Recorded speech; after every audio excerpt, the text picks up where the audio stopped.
बिस्मिल्लाहिर्रहमानिर्रहीम। अस्सलामुअलैकुम। मकतब टीवी देखने वालों को राव कमर रिजवान नई वीडियो में खुशामदीद कहता है। दोस्तों, ये बात तय है कि जो इंसान इस दुनिया में आया है उसने इस दुनिया को छोड़कर वापस अल्लाह के पास लौट जाना है और यही अल्लाह का फैसला है। और अल्लाह ताला ने इंसान की कामयाबी का जो मयार रखा है वो ये है कि ये इंसान जब इस दुनिया से जाए तो अल्लाह उससे राजी हो और उसके लिए दखूल जन्नत का फैसला हो चुका हो, यानी उस इंसान का खात्मा ईमान पर हो। और यही वजह है कि अल्लाह रब्बुल इज़्ज़त से यही दुआ करता है कि उसका खात्मा बिल ईमान नसीब हो। याद रहे कि ईमान वालों की जब मौत होती है तो ऐसी हालत में होती है कि देखने वाले भी उनकी मौत पर रश्क करते हैं और ऐसे लोगों की मौत को देखकर कोई ये ख्वाहिश करने लगता है कि काश उसको भी ऐसी ही मौत नसीब हो जाए। आज के इस वीडियो में हम आपके साथ चंद ऐसी वीडियो फुटेजेस शेयर करेंगे कि जिनमें अल्लाह के महबूब बंदों की रूह ऐसे औकात और ऐसे मकामात पर कब्ज हुई कि जिनको देखने के बाद यकीनन आप भी ये तमन्ना करेंगे कि आपको ऐसी मौत नसीब हो। और उनकी मौत को देखने वाला यकीनन ये कह सकता है कि उनकी मौत ईमान की हालत में हुई है। ये ईमान अफरोज वीडियो फुटेजेस देखने के लिए आपने हमारी आज की इस वीडियो को आखिर तक लाजमी देखना है। वीडियो में आगे बढ़ने से पहले आपसे गुजारिश है कि अगर आपने अभी तक हमारा चैनल मकतब टीवी सब्सक्राइब नहीं किया है तो अभी सब्सक्राइब कर लें। साथ में बेल आइकॉन को भी जरूर प्रेस कीजिएगा ताकि लेटेस्ट अपलोड होने वाली हमारी वीडियोस का नोटिफिकेशन आपको बर वक्त मिलता रहे। वीडियो को लाइक करें, शेयर करें अपने दोस्तों के साथ और कमेंट बॉक्स में अपनी राय का इजहार जरूर कीजिएगा। दोस्तों, सबसे पहले बात करते हैं शेख महमूद अब्दुल लतीफ की, जो कि इस्लाम के अजीम मुबल्लिग थे और उन्होंने अपनी सारी जिंदगी कुरान और हदीस की तालीमात और तबलीग में सर्फ की और जिस भी महफिल में जाते थे तो अल्लाह और उसके रसूल सल्लल्लाहु अलैहि वसल्लम की ही बात करते थे। कहते हैं वो एक शादी की तकरीब में मौजूद थे, काफी लोग जमा थे, तो उन्होंने मौका गनीमत जानकर अल्लाह और उसके रसूल की बात करनी शुरू कर दी, जैसा कि आप फुटेज में मुलाहिजा कर सकते हैं। और इसी महफिल में और इसी वाज के दौरान उनका इस दुनिया से कूच करने का वक्त बराबर हो गया और कलमा तैयबा की, अल्लाह की और अल्लाह के रसूल सल्लल्लाहु अलैहि वसल्लम की बात करते करते वो इस दुनिया से रुखसत हो गए। और इनकी इस खूबसूरत मौत के मनाजर आप अपनी आंखों से मुलाहिजा कर रहे हैं। दोस्तों, कितनी प्यारी मौत है कि जुबान से अल्लाह और उसके रसूल सल्लल्लाहु अलैहि वसल्लम की बातें हो रही हों और मौत का फरिश्ता लेने आ जाए, जुबान पर कलमा जारी हो और मौत आ जाए। दोस्तों, यही तो वो मौत है जिसकी ख्वाहिश हर मुसलमान करता है, लेकिन नसीब किसी किसी को होती है। अल्लाह ताला से दुआ है कि अल्लाह ताला हमें भी ऐसी ही मौत नसीब फरमाए कि हमारी जुबान पर कलमा तैयबा का विर्द जारी हो। आमीन या रब्बुल आलमीन। दोस्तों, अगर आप भी ऐसी ही मौत की ख्वाहिश रखते हैं तो अपने हिस्से का आमीन कमेंट सेक्शन में लाजमी लिखिएगा। इस तरह के मजीद वाकयात भी हम आपको दिखाएंगे, लेकिन इससे पहले ऐसे लोगों की खुशकिस्मती के हवाले से ये हदीस मुलाहिजा फरमाएं।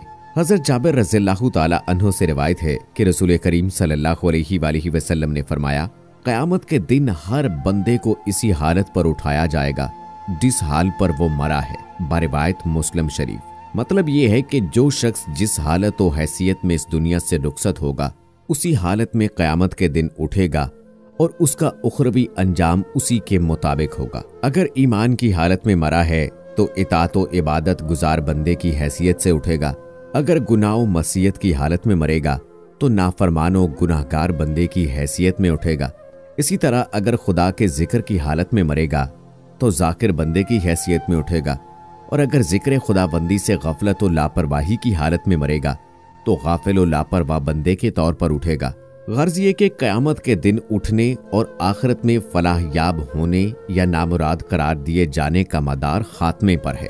बाज़ आरिफीन ने कहा है कि जो बंदा अल्लाह ताला की याद और उसके तई हुजूरी व इस्तग़राक़ का मलका हासिल कर लेता है और उसके दिल में जिक्रुल्लाह का जौहर जगह पा लेता है तो अगर मौत के वक्त सख्ती और शिद्दत के सबब या बीमारी के गलबे और बेताबी और इज़्तिराब की वजह से उसके अंदर इस्तेहज़ार और इस्तग़राक़ की कैफियत में कोई कमी और कोताही रह पाए तो ये चीज़ उसके हक में नुकसानदेह नहीं होगी, बल्कि जिस्म से रूह की जुदाई के बाद उसकी वो हालत व कैफियत लौट आएगी।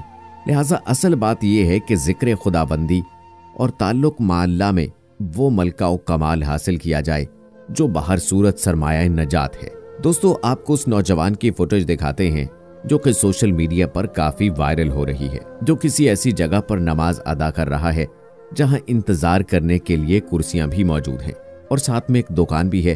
हो सकता है ये अस्पताल हो या कोई भी दूसरी जगह है, लेकिन ये नौजवान नमाज का वक्त होने पर अपनी नमाज में मशगूल है और जब ये सजदे में जाता है और दूसरा सजदा करता है तो दूसरे सजदे से ये उठ नहीं पाता, बल्कि औंधे मुंह उसी जाए नमाज पर गिर जाता है और कहा जा रहा है कि इस नौजवान की इसी हालत में मौत आई है। सुबहान अल्लाह। दोस्तों, मौत और सजदे की हालत में आए ये तो हर मुसलमान चाहता है, लेकिन बहुत कम लोगों को नसीब होती है। याद रहे कि हदीस पाक के मुताबिक इंसान अल्लाह ताला के सबसे करीब जिस हालत में होता है वो सजदे ही की हालत है। तो खुद ही सोच लें कि इंसान की मौत सजदे की हालत में आए तो वो अल्लाह के किस कदर करीब होगा। और इससे भी बड़ी बात यह कि जब ये शख्स कयामत के दिन उठाया जाएगा तो सजदे की हालत में अपने रब के हजूर पेश होगा। सुबहान अल्लाह। दोस्तों, नमाज हर मुसलमान पर अल्लाह की जानिब से एक ऐसा फरीजा है जो किसी हालत में माफ नहीं है, लेकिन अफसोस कि आज नमाज के मामले में यह इंसान सुस्ती कर रहा है। दिन में 5 मरतबा अल्लाह का मनादी ये आवाज बुलंद करता है कि आओ कामयाबी की तरफ, आओ नमाज की तरफ, लेकिन हर कोई अपनी मसरूफियात में लगा रहता है और टस से मस नहीं होता। ये सख्त नुकसान की बात है। नमाज की फिक्र के हवाले से एक मुख्तसर हिकायत है, इस पर हर मुसलमान को गौर करने की जरूरत है। कहते हैं कि एक उस्ताद ने बच्चों से पूछा कि बताओ नमाज कौन नहीं पढ़ता। तो एक बच्चे ने जवाब दिया, नमाज वो लोग नहीं पढ़ते जिन्हें नमाज नहीं आती। दूसरे बच्चे ने जवाब दिया, नमाज वो लोग नहीं पढ़ते जो मर चुके हैं। और तीसरे बच्चे ने जवाब दिया कि नमाज वो लोग नहीं पढ़ते जो काफिर हैं।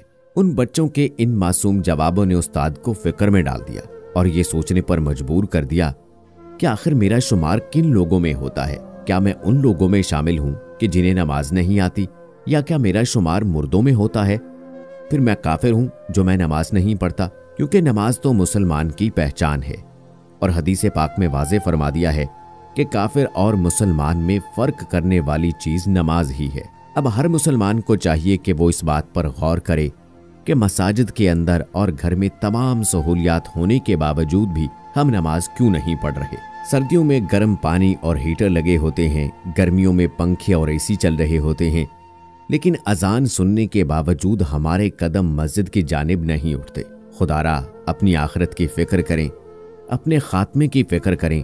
मौत के वक्त हमारा क्या होगा, कब्र में हमारे साथ क्या मामला होगा, क्या कभी हमने इस बारे में सोचा है? दोस्तों, याद रहे कि अगर मुझे और आपको नमाज की तौफीक नहीं मिल रही तो हमें परेशान हो जाने की जरूरत है कि क्या वजह है कि अल्लाह हमें अपने सामने खड़े होने की तौफीक नहीं दे रहा। क्या वजह है कि वो हमें अपने कदमों में सजदा करने की तौफीक नहीं दे रहा। हमें सोचना चाहिए कि हमसे ऐसा कौन सा गुनाह सरजद हो चुका है, हमसे ऐसी क्या नाशुक्री हुई है कि जिसकी वजह से हमें नमाज जैसी इबादत की तौफीक से महरूम कर दिया गया है।